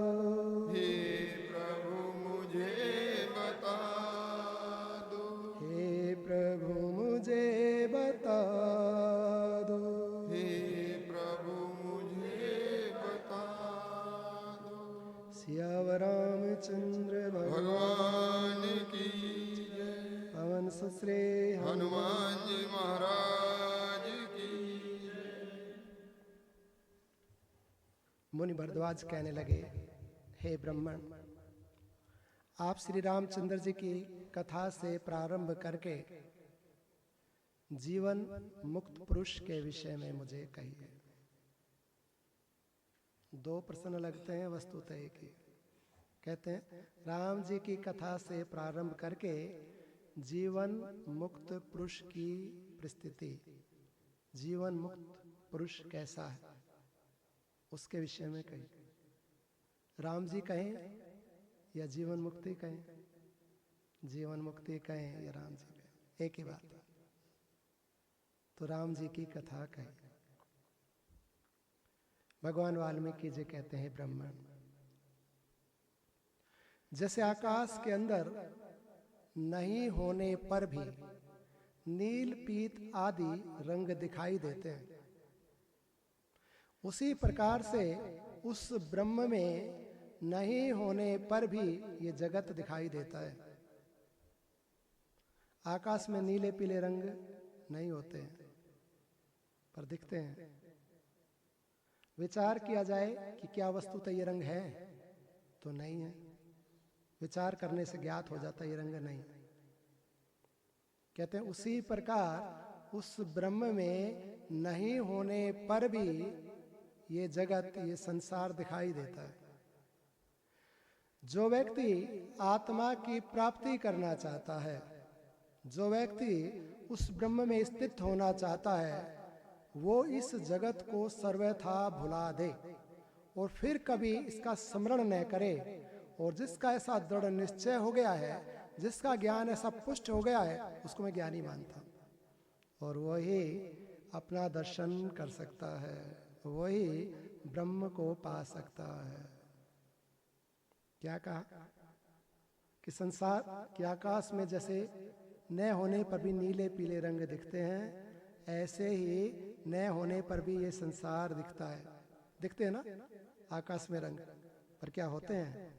अगर होते तो सब समय दिखने चाहिए, पर कभी दिखते हैं, कभी नहीं दिखते, तो नहीं होते। ऐसे ये संसार कभी दिखता है, कभी नहीं दिखता है। हम जागृत हैं तो संसार हमें दिखता है, हम सो गए तो विलीन हो जाता है। जैसे सोपन दिखता है और जागने पर विलीन हो जाता है। कहते ऐसे ही नहीं होने पर भी दिखता है ये संसार। और जो इस संसार को सर्वथा मिथ्या मानकर भुला दे, जो इसकी विस्मृति कर दे, और जिसका ऐसा ज्ञान पुष्ट हो गया, उसको मैं ज्ञानी मानता हूं और उसी को तत्व दर्शन हो सकता है। अर्थात जब तक संसार को नहीं भुलाया जाएगा, तत्व दर्शन नहीं होगा। भगवान को देखना चाहते हो, ब्रह्म को देखना चाहते हो, आत्मा को देखना चाहते हो, स्वयं को जानना चाहते हो, देखना चाहते हो, तो एक शर्त है, संसार भुलाना पड़ेगा। अब संसार भूले कैसे? हमें तो 50 वर्ष पुरानी बात याद रहती है। उसने ये बोल दिया, उसने वो कर दिया, उसने वो कह दिया। वो कितनी बातें याद रहती हैं। भूलना एक सुंदर गुण है, एक बड़ी बात है, सामान्य बात नहीं है। आज हमारे जय भगवान जी आए नहीं, उन्होंने अपने जीवन का एक दृष्टांत सुनाया। उन्होंने किसी अपने मित्र से कहा कि मुझे भूलने की बीमारी है, मैं भूल जाता हूं बड़ी शीघ्र, तो क्या कोई औषधि है? उनके मित्र ने कहा, हाँ, तुम मामरा बादाम खा लो, स्मृति तेज हो जाएगी। उन्होंने कहा ठीक है। 3-4 दिन बीत गए, फिर उन्होंने फोन किया कि वो कौन सा बताया था आपने बादाम जिससे स्मृति हो जाती है? तो उन्होंने कहा कि मामरा। ठीक, याद रखूंगा। अब 4-5 दिन के बाद बाजार में जाना था, सवेरे फोन मिला दिया कि आज बाजार में जा रहा हूं, वो बादाम कौन सा था जो आपने बताया था? तो मित्र कहने लगे मामरा बादाम है, वो आप खाओ तो याददाश्त अच्छी हो जाएगी। ठीक है, बाजार में पहुंच गए, गाड़ी पार्क कर दी। गाड़ी पार्क करके सोचने लगे कि वो बादाम कौन सा था। फोन मिला दिया कि यार एक बार और बताओ वो बादाम का नाम क्या था, मैं तो भूल गया। उन्होंने कहा मामरा। ठीक है, अब याद रखूंगा। अब दुकान पर पहुंच गए और दुकानदार को कहते हैं भैया वो बादाम दो जिससे स्मृति बढ़ जाती है। दुकानदार कहने लगे सब बादामों से स्मृति बढ़ जाती है, आपको कौन सा चाहिए? कहते जिससे बुद्धि ज्यादा बढ़ जाती है, स्मृति ज्यादा बढ़ जाती है। तो भैया कोई भी ले जाओ। नहीं नहीं, जिससे ज्यादा बढ़ जाती है। कौन सा फिर नाम तो बताओ। तो जय भगवान जी ने दोबारा से फोन मिलाया मित्र को कि वो बादाम कौन सा था जिससे स्मृति बढ़ जाती है। तो मित्र कहने लगा भैया तू वापस लौटा, तेरी नहीं बढ़ेगी, तेरी स्मृति इस बादाम से बढ़ने वाली नहीं है, तू तो वैद्य को दिखा। तो ऐसी स्मृति होना भी अच्छी बात है, पर इसका अर्थ ये नहीं है कि विस्मृति अच्छी बात है तो जिसका ले रखा उसको भूल जाए कि भैया टेंशन तेरी, तू याद रख, अपने को याद रखने की जरूरत नहीं है। हमारे एक भाई साहब लगते हैं, कहने लगे सुखी रहने के सूत्र बताऊं 3? हाँ जी बताओ। कहने लगे मार के भाग जा, ले के दे मत, और खा के सो जा। इससे बढ़िया कोई सुख नहीं है। पिटाई थप्पड़ मार के भाग जा, नहीं तो पिटना पड़ेगा। खा के सो जा और लेके दे मत। ये विनोद के लिए कह दिया कथा में, वैसे शोभा नहीं देता, निद्रा आ रही थी, थोड़ा जागरण के लिए बोल दिया। लेकिन ऐसा कहते हैं कि संसार की विस्मृति अच्छा गुण है। हम पुरानी बातों को भूल जाएं, ये कचड़ा है। उसने क्या बोला, उसने क्या कहा, उसने क्या लिया, क्या दिया। यदि संसार का विस्मरण होगा तो परमात्मा का स्मरण होगा, और परमात्मा का स्मरण होगा तो संसार का विस्मरण होगा। यदि हम संसार को महत्व देते हैं, इसकी बातों को याद रखते हैं बहुत अधिक बल देकर, युक्तियां लड़ाकर, तो मानना भगवान से दूर हो रही है। और भगवान की बातों को, भगवान की कथाओं को, उनके नाम रूप गुण लीला को यदि हम याद रखते हैं तो आप पाएंगे कि अकस्मात ही सहज रूप में ही संसार का विस्मरण आपके जीवन से हो रहा है। अब पूर्ण रूप से संसार का विस्मरण कैसे हो जाए? या तो कहते हैं कि जब तक विस्मरण नहीं होगा तब तक ब्रह्म दर्शन नहीं होगा। उसके उपाय तो आगे कथा में बहुत बताए जाएंगे, परंतु एक सहज उपाय ये भी है कि हम संसार का विस्मरण ऐसे नहीं कर सकते कि ये नहीं है। ये भी संभव है, ऐसा भी हो सकता है। नेति नेति की जो प्रथा है कि ये भी ब्रह्म नहीं, ये भी नहीं, ये भी नहीं, ये भी नहीं, उस भाव से भी हम आत्मा के स्तर पर पहुंच जाते हैं, छोड़ते छोड़ते आत्मा पर। परंतु वो कठिन है, वो जटिल है। एक सुगम उपाय है कि ये भी ब्रह्म है, ये भी ब्रह्म है, ये भी ब्रह्म है, ये भी ब्रह्म, सब ब्रह्म है। वासुदेव सर्वम, सब ब्रह्म। जब सब ब्रह्म है तो संसार का विस्मरण हो गया है। परंतु मात्र ये बोलने का विषय नहीं है, यह अनुभव का विषय है। ऐसा अनुभव हो जाए कि सब ब्रह्म है, सब परमात्मा है, तो जब ये स्मरण हो गया और ये स्मरण पुष्ट हो गया तो संसार विस्मृत हो गया। फिर अब संसार नाम की कोई सत्ता नहीं है। जो भी कुछ है वो ब्रह्म ही है, वो परमात्मा ही है। और जब ऐसा भाव पुष्ट हो जाएगा सब परमात्मा है, तो उस परमात्मा का दर्शन हो गया।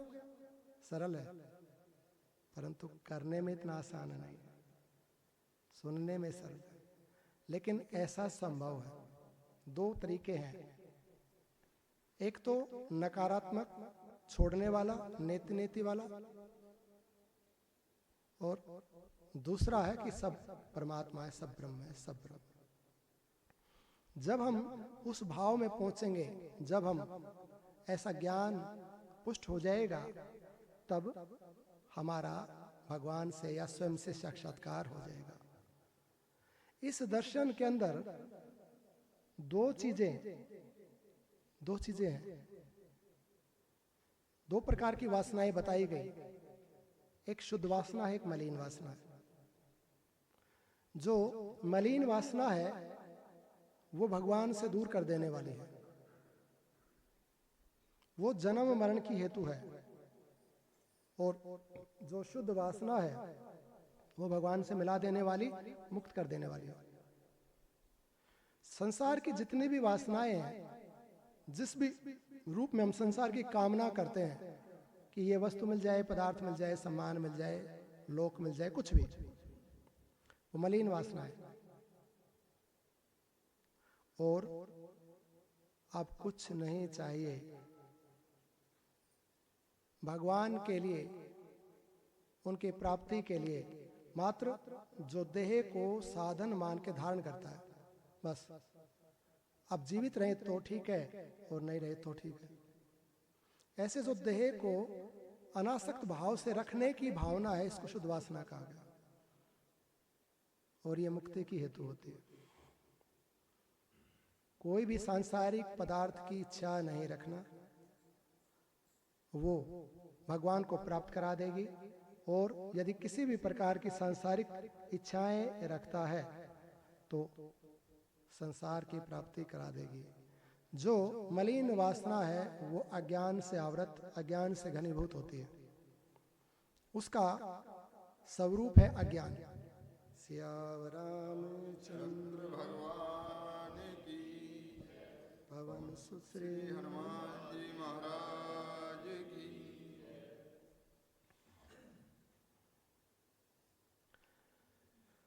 भगवान वाल्मीकि जी कहते हैं, हे मुनि,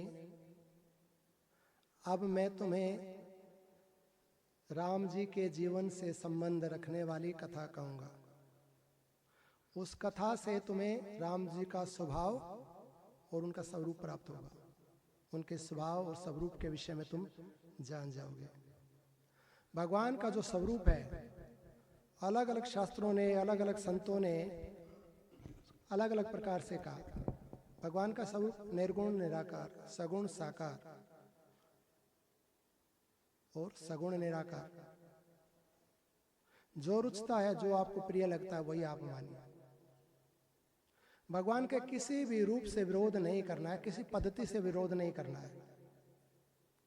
जो जिस पद्धति को मानता है, जो भगवान के जिस रूप में आनंदित होता है, आप उसको होने दीजिए। आपको जो प्रिय लगता है आप उसको मानिए। आप निर्गुण निराकार से प्रेम करते हैं, सगुण से करते हैं, या सगुण निराकार, जो आपको रुचिकर है, प्रिय है, उसी पद्धति को आप स्वीकार कर लीजिए। दूसरे का विरोध मत कीजिए, क्योंकि सब स्वरूप परमात्मा का है। परमात्मा के अतिरिक्त दूसरी सत्ता नहीं है। दूसरी सत्ता जो दिखती है वो हमारे अज्ञान के कारण दिखती है। वस्तु तो दूसरी सत्ता नहीं है, सब भगवान ही है। और दूसरा, भगवान के स्वभाव के विषय में ये कथा कही जाएगी कि उनका स्वभाव कैसा है। स्वभाव इतना कोमल, इतना मधुर है, इतना अच्छा, ऐसा कल्याणकारी है कि यदि पापी से पापी व्यक्ति भी भगवान की शरण हो जाए तो उसे स्वीकार कर लेते हैं। सन्मुख होई जीव मोहि जबहि,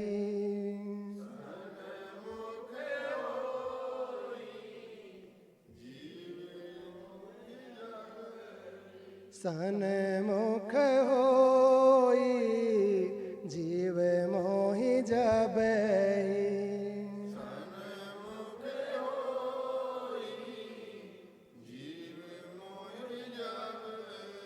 कोटि जन्म अघ नासै तबहि,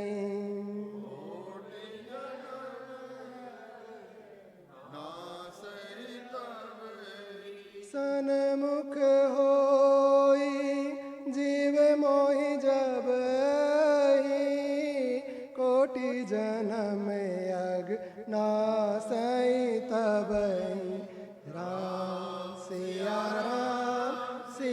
राम जय जय राम।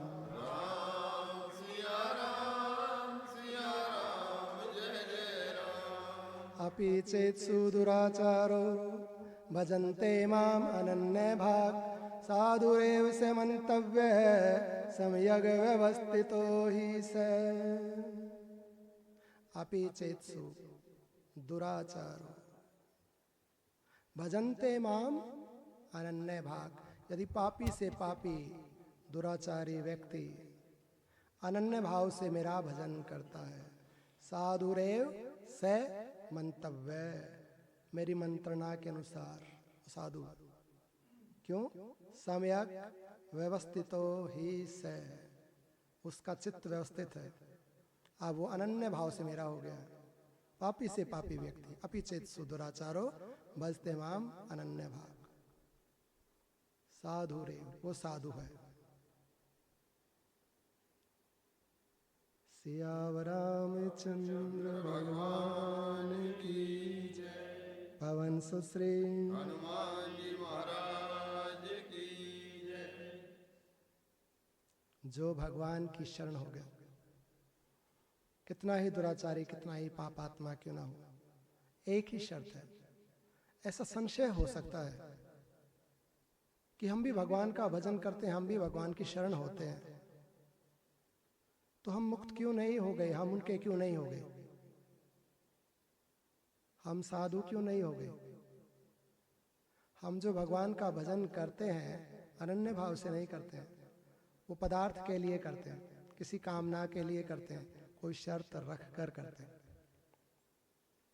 यदि कोई भी शर्त न हो, अनन्य भाव से यदि हम भगवान का भजन करें, तो कहते हैं उसी क्षण धर्मात्मा हो जाता है। क्षिप्रम भवति धर्मात्मा शाश्वत शांतिम निगच्छते कौन्ते प्रतिजाने न मे भक्ता प्रणश्यते।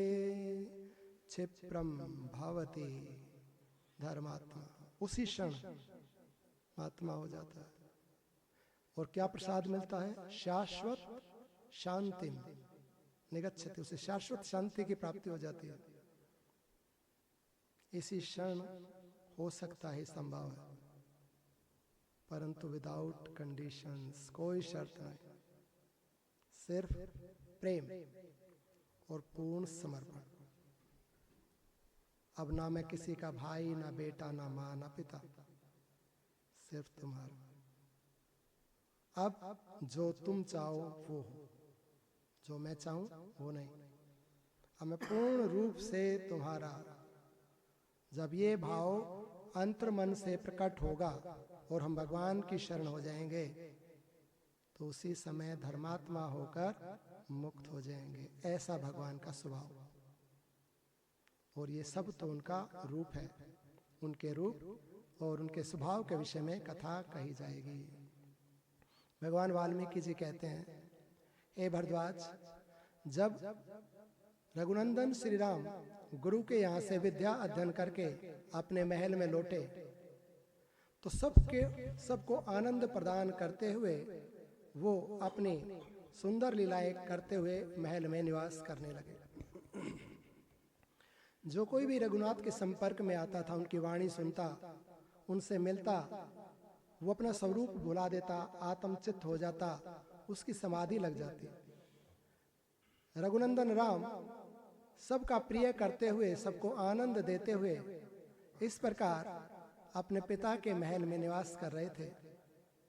एक दिन रामचंद्र जी महाराज दशरथ के समक्ष गए, जाकर महाराज के चरणों में प्रणाम किया और कहने लगे, हे पिता महाराज, सब प्रकार से आपने मेरा पालन किया है, सब प्रकार से आपने मेरा सब कल्याण विचार किया है।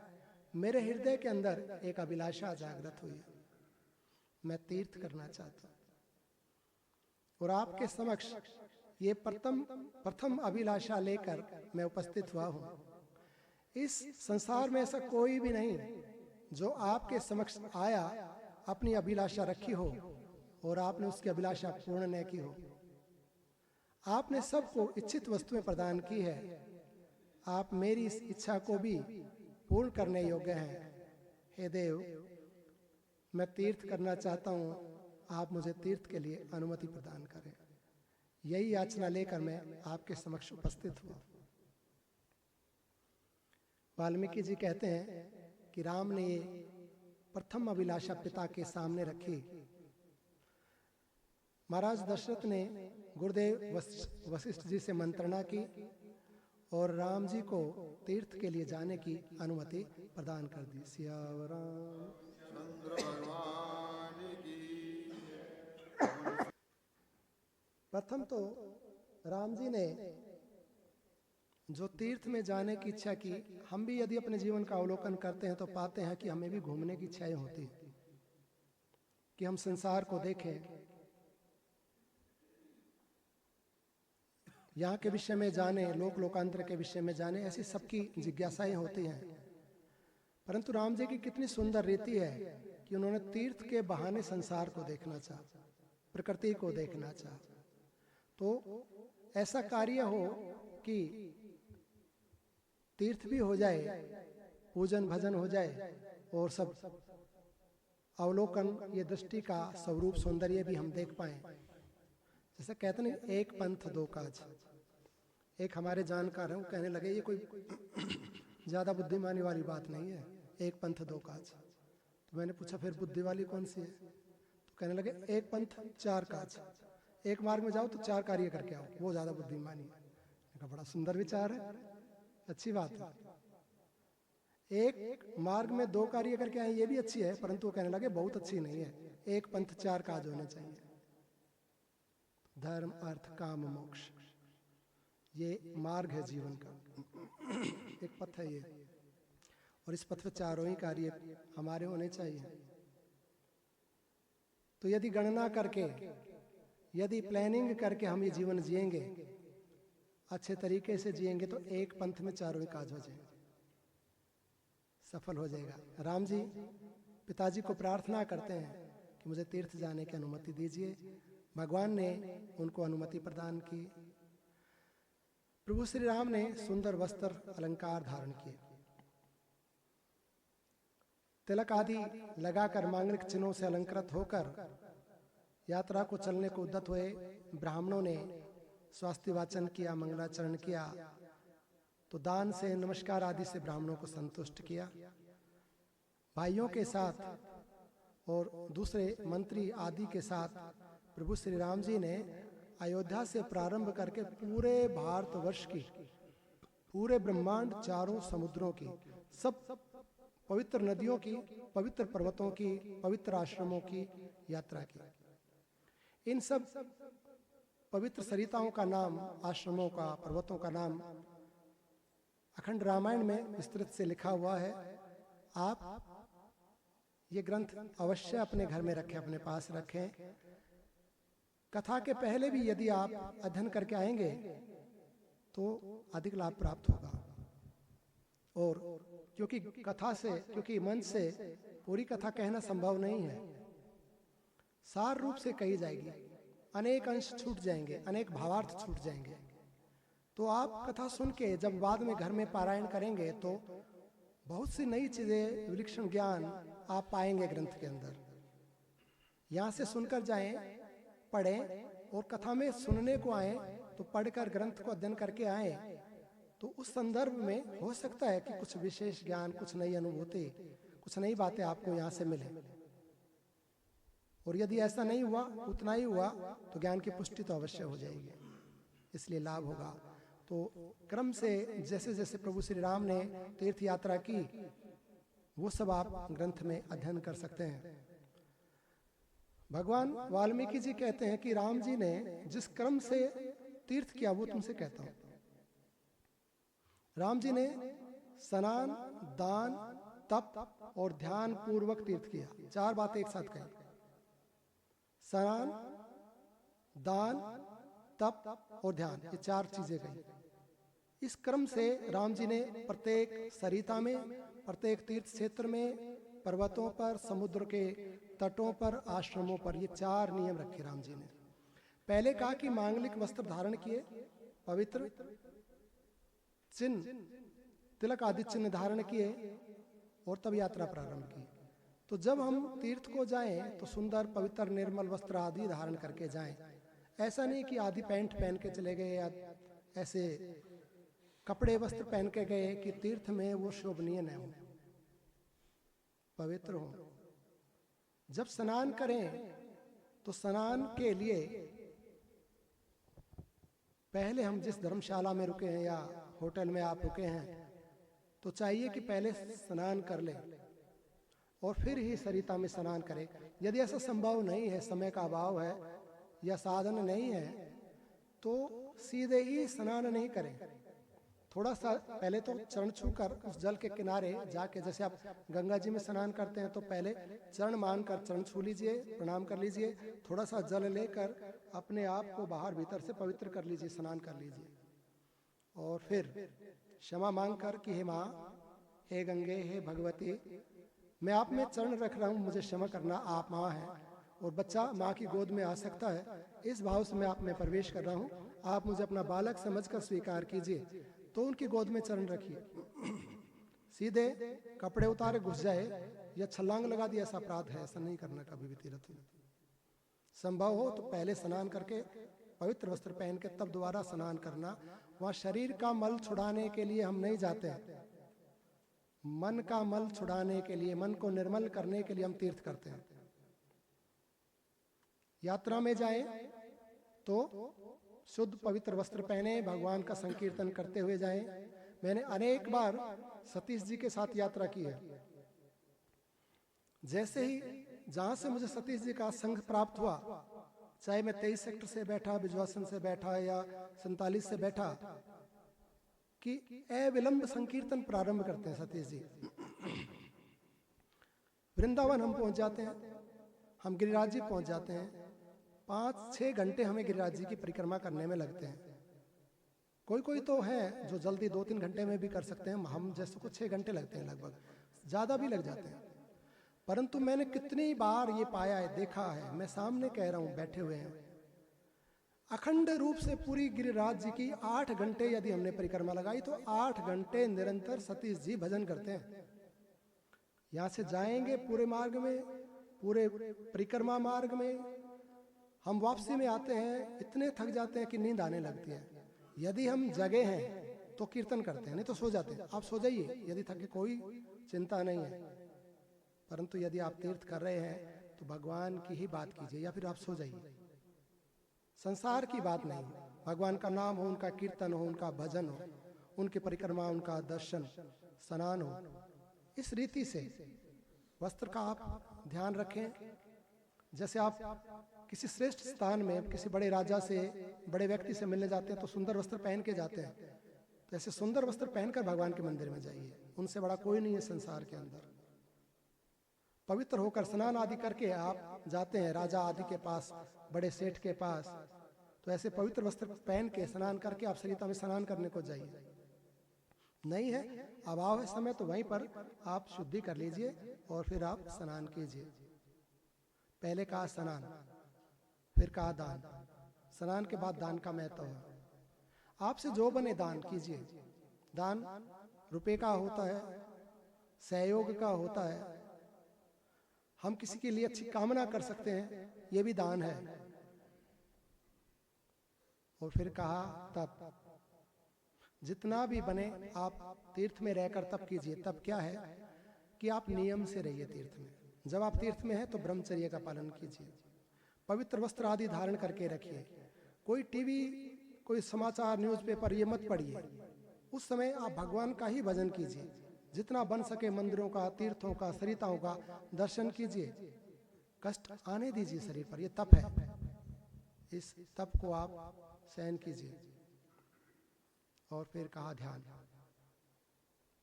तो भगवान का ध्यान करते करते आप वो तीर्थ करें और अपने घर को आए।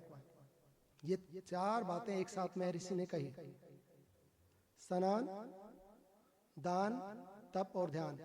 अब इस क्रम पे यदि आप ध्यान देंगे तो ये 4 चीजें फल हैं एक दूसरे का। एक कर्म होता है, कर्म का फल होता है। यदि आपने बढ़िया मांगलिक वस्त्र पहन के शुद्ध चित्त होकर, पवित्र मन होकर सरिता में स्नान किया है तो उसका फल है दान। कैसे? आप खूब निर्मल वस्त्र पहनकर पवित्र मन होकर यहाँ कथा में बैठे हैं, तो कथा को भी सरिता का, ज्ञान गंगा कहते हैं कथा को। इस ज्ञान गंगा में आप अवगाहन कर रहे हैं, आप स्नान कर रहे हैं निर्मल होकर, स्वस्थ चित्त पवित्र मन होकर। यदि आप यहाँ पर स्नान कर रहे हैं इस सरिता में, तो इसका फल है कि आप दान कर रहे हैं समय का। आप दान कर रहे हैं कि आपने जितने भोग थे उनको छोड़ दिया है, आप यहाँ अपना समय दे रहे हैं। ये उत्तम दान है। आप भगवान का भजन कर रहे हैं, नाम का दान कर रहे हैं, आप कथा में सहयोग कर रहे हैं। आप नहीं आएंगे तो कथा होगी नहीं, ये दान है। कोई किसी प्रकार से दान करता है, कोई किसी प्रकार से, कोई कथा सुनकर आकर व्यवस्थाएं बनवाकर प्रसाद आदि में सहयोग करके अनेक प्रकार से आप दान करते हैं। तो दान स्वतः होता है। जब आप यहाँ कथा में अवगाहन करते हैं तो दान होने लगता है, और दान का फल होता है तप। जो आप बैठते हैं, शरीर में कितना कष्ट है, बैठा नहीं जाता है, पीड़ा होने लगती है। 2 घंटा एक साथ एक मुद्रा में बैठना, चुपचाप सिर्फ सुनना है, बोलने का अवसर ही नहीं है। व्यास जी बोलने नहीं देते हैं, कहते मेरी ही सुनो, आपको अधिकार नहीं है। कितना बड़ा तप है। आप कैसे स्वस्थ चित्त होकर, एकाग्र होकर, बिना किसी शर्त के सुनते रहते हैं। वन वे, पीड़ा हो रही है, उठते नहीं है, सब वेगों को रोक दिया है, सब संसार को आपने बाइकआउट कर दिया है। तप है ये तप आपके दान का फल है, और इस तप का फल है ध्यान। जब आप ऐसा तप करते हैं तो भगवान से जुड़ जाते हैं, फिर उस स्वरूप से, अपने आप से, परमात्मा से एक हो जाते हैं। ये तीर्थ का कर्म कहा गया।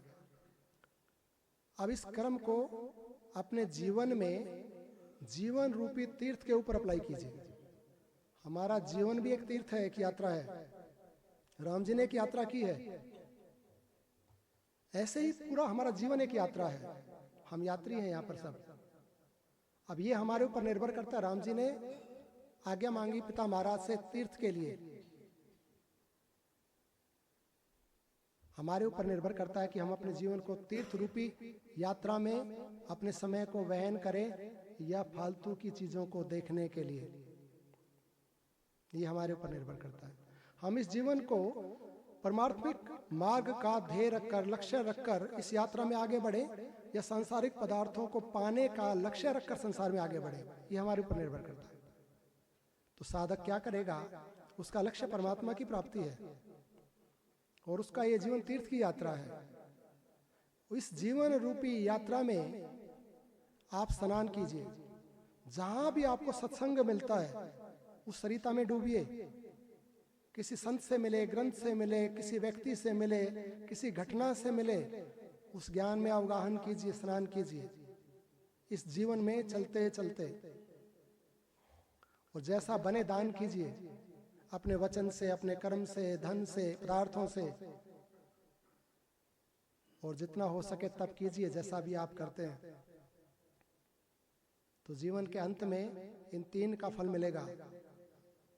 अंत समय में ध्यान जुड़ जाएगा परमात्मा से, और परमात्मा से जुड़कर जब हम इस देह को छोड़ेंगे तो परमात्मा को प्राप्त हो जाएंगे। ये फल है ध्यान का।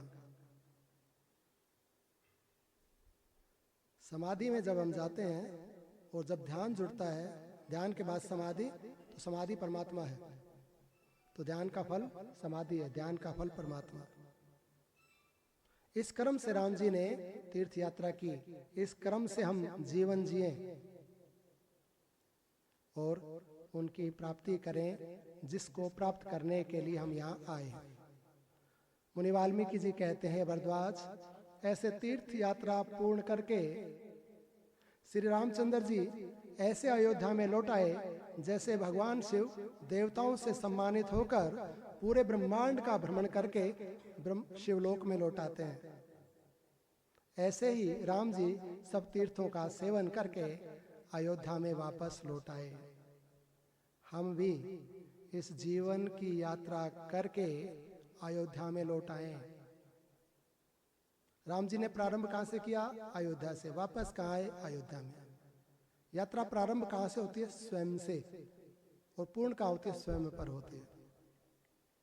बहुत देर से आए, बहुत घूम कर आए, वरना रास्ता तो स्वयं से स्वयं तक का था। बस स्वयं से चले और स्वयं को ही पाना था, कुछ ज्यादा नहीं चाहिए था। परंतु कितने फैल गए, कितना बढ़ा दिया, कितने भटक गए, कितने घूम रहे। स्वयं से स्वयं की यात्रा है बस। राम जी अयोध्या से चले, अयोध्या में आ गए। भगवान शिव कैलाश से चलते हैं, कैलाश पे आ गए। तो हम भी बहुत भटक चुके हैं, यात्रा बहुत हो गई है। अब अपने घर को आ जाए, अयोध्या को आ जाए, अब स्वयं में आ जाए। सियावर रामचंद्र भगवान की जय।